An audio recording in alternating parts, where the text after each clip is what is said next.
হয় যেহেতু চাওক ৰাস মহোৎসৱ উপলক্ষে যেহেতু মুখ্যমন্ত্ৰী ডাঙৰীয়া ইয়াত উপস্থিত হৈছেহি আৰু কেইবাটাও চৰকাৰী অনুষ্ঠানত যেহেতু তেওঁ অংশগ্ৰহণ কৰিছে পোনে পোনে মই যদি সম্ভৱ জানিব চেষ্টা কৰিম মই ছাৰ হয় যেহেতু এতিয়া আয়ুষ যি হস্পিটেল নতুনকৈ মুকলি কৰিছে সেই হস্পিটেলখন তেওঁ পৰিদৰ্শন কৰিছে মই যদি সম্ভৱ হয় মই তেওঁৰ কিছু ভাষ্য সংগ্ৰহ কৰিব চেষ্টা কৰিম তাৰ বাবে মই সামগ্ৰিক দৃশ্য ইতিমধ্যে আমি দেখুৱাইছোঁ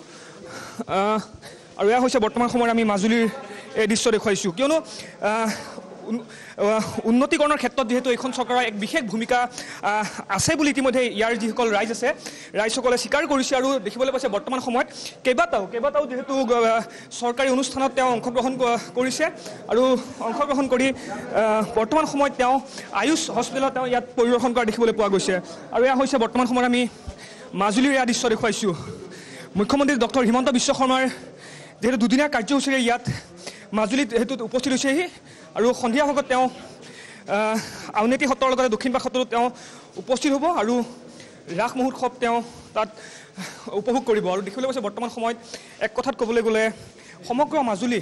সেয়া লগা হ'লে উজনি মাজুলীয়ে হওক মধ্য মাজুলীয়ে হওক বা নামনি মাজুলীয়ে হওক এক কথাত ক'বলৈ গ'লে এক উখল মাখল পৰিৱেশে বিৰাজ কৰা দেখিবলৈ পোৱা গৈছে আৰু নিশাৰ ভাগত যিহেতু তেওঁ এটা মিচিং পৰিয়ালত তেওঁ উপস্থিত হ'ব আৰু নিশাৰ ভাগত তেওঁ তাত কটাব আৰু যি লুইতৰ পাৰত তেওঁ যেহেতু নিশা তাত কটাব আৰু মই পোনে পোনে কিছু কথা মই জানিব চেষ্টা কৰিম মাজুলীত উপস্থিত হৈছেহি আৰু কেইবাটাও আপুনি অনুষ্ঠানত আজি অংশগ্ৰহণ কৰিছে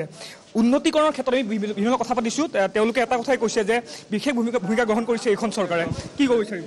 চাওক আজি আমি মাজুলীত আগৰ দিনত আৰম্ভ কৰা যিখিনি অৰ্ধ সম্পূৰ্ণ প্ৰজেক্ট আছিল সেইখিনি এই বছৰৰ ভিতৰত সম্পূৰ্ণ কৰাৰ আমি লক্ষ্য বান্ধি লৈছোঁ আৰু অহা 15 দিনৰ ভিতৰত মাজুলীৰ দলংখনৰো প্ৰথম পাইলটো আমি আৰম্ভ কৰিম আৰু এটা ইচ্ছা থাকিব যে এই চৰকাৰৰ দিনতে যাতে দলংখন সম্পূৰ্ণ হয় বাকী আমাৰ Majuli cultural university model college এই আয়ুৰ্বেদিক হস্পিটেল এই গোটেইবিলাক আমি 2022 চনৰ ভিতৰত সকলো সমাপ্ত কৰিম দলংখনো যেহেতু মাজুলীবাসীৰ পুৰণীয়া দীঘলীয়া এটা দাবী কিমান দিনৰ ভিতৰত শেষ হয় 4 বছৰ কমপ্লিট হোৱা 4 বছৰত দলং মানে অহা বিধানসভা নিৰ্বাচনৰ আগতে মাজুলীৰ দলংখন মুকলি কৰাৰ আমাৰ ইচ্ছা থাকিব এটা কথা আপোনাক সুধিব খালি কেতিয়াবা পৰিৱেশবিলাক আকৌ কোভিড আহি গ'ল কিবা আহি গ'ল অলপ গোটেই পৃথিৱীখনে অনিশ্চয়তাৰ মাজত আছে কিন্তু যদি সকলো ঠিকে থাকে এই 4 বছৰত আমি সকলো শেষ কৰিম আপুনি প্ৰথমগৰাকী মুখ্যমন্ত্ৰী মাজুলীত উপস্থিত হৈ কিন্তু অতি ভিতৰুৱা এখন অঞ্চল এখন মিচিং গাঁৱত যেহেতু নিশা আপুনি যাপন কৰিব তাত গ'লো আমি তাত গৈ সমগ্ৰ পৰিৱেশ দেখিলোঁ কি ধৰণে আপুনি ভাবিলে মনলৈ আৰু এই গোটেই এনেকুৱা কথা যে মই আগতো জোনাইত মিচিং গাঁৱত আছোঁ তেওঁলোকৰ ৰীতি নীতি বা বিভিন্ন সংস্কৃতি ৰাতি থাকিলে বুজি পোৱা যায় অনুভৱ কৰা যায় গতিকে মোটামুটি এইটো মুখ্যমন্ত্ৰী হোৱাৰ পিছত প্ৰথম কিন্তু মই এনেকৈ গাঁৱত অলপ মাজে মাজে থাকোঁ বাই ইলেকশ্যনৰ ক্ষেত্ৰত কিমান দিনৰ ভিতৰত মই এতিয়ালৈকে নাজানো কাৰণ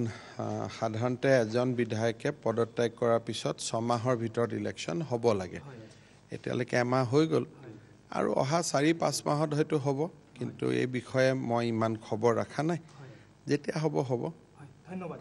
এয়া আছিলে মাননীয় মুখ্যমন্ত্ৰী ডক্টৰ হিমন্ত বিশ্ব শৰ্মাৰ ভাষ্য আছিল ইতিমধ্যে তেওঁ উল্লেখ কৰিছে যে 4 বছৰৰ ভিতৰত যেহেতু মাজুলী যোৰহাট সংযোগী যিখন দলং সেই দলংখন সম্পূৰ্ণ কৰাৰ তেওঁ প্ৰয়াস তেওঁ হাতত লৈছে আৰু তেওঁ চেষ্টা চলাব যে 4 বছৰৰ ভিতৰত যাতে সমগ্ৰ যি দলংখন যাতে সম্পূৰ্ণ হৈ উঠে আৰু এয়া হৈছে বৰ্তমান সময়ত আমি ডক্টৰ হিমন্ত বিশ্ব শৰ্মাৰ আমি ভাষ্য ল'ব আমি চেষ্টা কৰিলোঁ আৰু এক কথাত ক'বলৈ গ'লে দেখিবলৈ পোৱা গৈছে মই উল্লেখ কৰিছোঁ যে সন্ধিয়াৰ ভাগত যিহেতু তেওঁ আউনীআটী সত্ৰ আৰু দক্ষিণপাট সত্ৰত তেওঁ আজি তাত উপস্থিত থাকিব আৰু তাৰ যিসমূহ অনুষ্ঠান সেই অনুষ্ঠানসমূহত তেওঁ অংশগ্ৰহণ কৰিব আৰু লগতে তাত ৰাস তেওঁ উপভোগ কৰিব আৰু ইয়াৰ যিহেতু আজি পুৱাৰ ভাগত উপস্থিত হৈ কেইবাটাও যি চৰকাৰী অনুষ্ঠানত তেওঁ অংশগ্ৰহণ কৰিছে আৰু এতিয়া আমি উপস্থিত য'ত আছোঁ এয়া হৈছে আয়ুষ হস্পিটেল আৰু এই আয়ুষ হস্পিটেলখন তেওঁ পৰিদৰ্শন কৰিছে লগতে যি গাৰ্লছ টেকনিকখন তেওঁ তাত উপস্থিত হ'বগৈ আৰু লগতে বিভিন্ন যিসমূহ নতুনকৈ যি নিৰ্মাণ নিৰ্মাণ কৰা যিসমূহ প্ৰকল্প আছে প্ৰকল্পসমূহ তেওঁ পৰিদৰ্শন কৰিছে আৰু লগতে এটা গুৰুত্বপূৰ্ণ এটা কথা আমাক জানিব দিছে যে যিটো মই উল্লেখ কৰিছোঁৱেই যে মাজুলী আৰু যোৰহাট সংযোগী যিখন দলং সেই দলংখন তেওঁ যিহেতু 4 বছৰৰ ভিতৰত সম্পূৰ্ণ কৰাৰ ক্ষেত্ৰত